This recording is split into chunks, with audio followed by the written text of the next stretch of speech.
the low carbon economy in Cornwall is going to be absolutely crucial because a significant amount of investment has been made into the infrastructure of Cornwall so far in terms of, if you like, the regional development agency and the council and central government and Europe combining on things like the Wave Hub.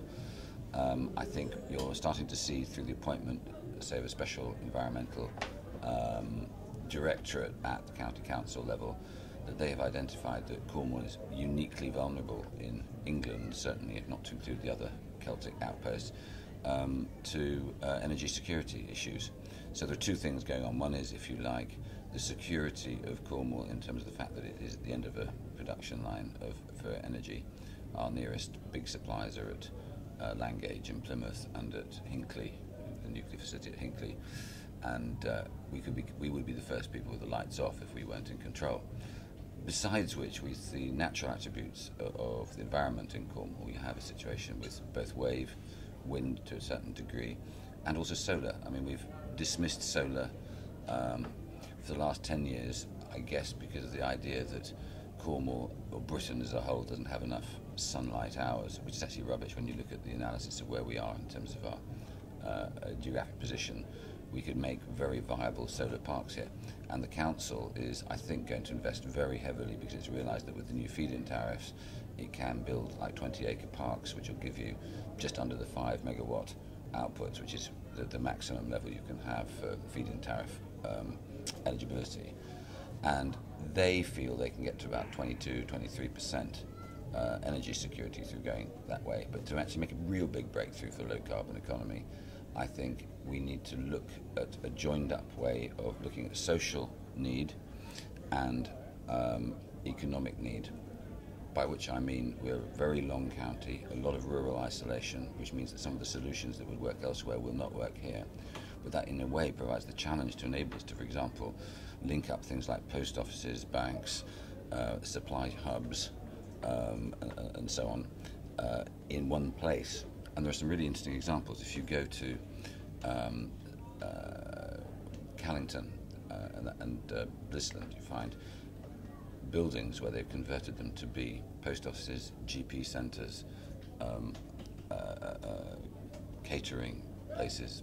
You have an accountant in there, you have a hairdresser, and suddenly a place that was dead, people are all coming to the same central hub. I imagine that made really large, and you have charging stations for electric vehicles.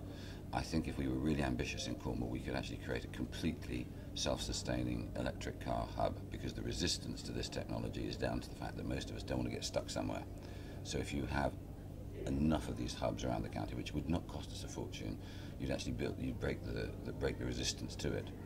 So if you can get our motor vehicles working on electrics, if you can actually build the solar parks, we're working at Eden on geothermal, which is building on Cornish technology, hot rocks technology, which goes down about 5 kilometres.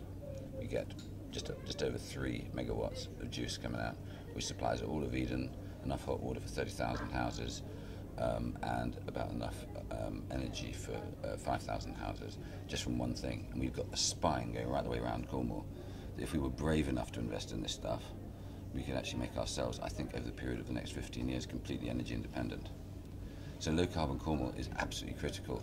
The way I see Cornwall is it suffers a degree of bereavement from the fact that its main industries that were based down Campbell and Redruth Hale, they were right at the front end of the Industrial Revolution. So when those industries went, and the mines, with the mines and so on, they were never replaced with high-quality engineering technology jobs. And there's a deep rage in the Cornish psyche about the fact that what has been put in its place has been predominantly, you should be so satisfied with some, if you like, lower paid tourism jobs and stuff. And most people who are adult in this county feel a deep sense of anger that their young people, in order to get a livelihood, have to leave this county. And I believe a massive investment now would actually give us the head start, which would mean that we become a centre for this stuff. There are examples of this that you see if you go to Freiburg in southern Germany, if you go to Güssing, which is in the southern corner of Austria on the Hungarian border, completely isolated place where the mayor said we are going to go bankrupt and our whole society is going to be doomed unless we make this extraordinary gamble to go low carbon. It is now the centre of Middle European solar industry. and there are jobs, there are office buildings, there's digital technology hubs and the rest of it around there. And we need to do that here. We've got a new university, which is really exciting. We've got the biggest further education facility in Cornwall College, and we need to believe that this is the way to go. So this is the longest answer you've probably ever had to one single question, but I'm passionate about it because I think we're at a moment in history that if we were brave enough to prove that we weren't, parochial and actually saw ourselves as being the leaders of something right at the start, there is no reason why it can't be us that actually sets a new course into the future rather than having to look for others and then following on behind. And there are very few times in history when people who do things for the first time profit from it. Usually what happens is you get, the first people, they get rid of all the glitches and then others prosper from it.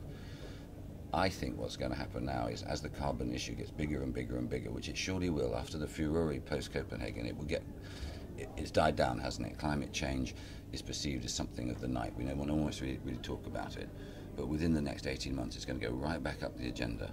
And those who move first will actually have access to the technology first, and that when everybody else then has to follow, there will be a complete tunneling of availability of resource. So if we've trained our young people to be doing this, if we build factories for the eco-town, to build solar energy panels, to have the technology, the technical ability to also fit them properly, to embed them in the materials that things get built with, that expertise will be exportable anywhere across Europe. In order to achieve what I've just said, we need to work at several different levels. The first is we've got to transform every school in Cornwall, every school, bar none, to be right at the top of the range in terms of the renewable energy, the sustainability, protocols for operations and so on. Because you notice that although I think only 27% of Cornish people have youngsters at school at the moment, so you can overrate the young people thing, but the schools as a centre are very much more influential than the number of children that are there, if you see what I mean. I think you need to get that cultural thing so that young people can feel angry with old farts who don't do what they need to do. That's really, really essential. The other thing we need to do is to stop predominantly older men talking about sustainability being about insulating your house better, using renewable energy, not driving so much, and not going on foreign holidays. And the whole thing just stinks of hair shirt going without. And you get the whole sort of, if you like, the litany from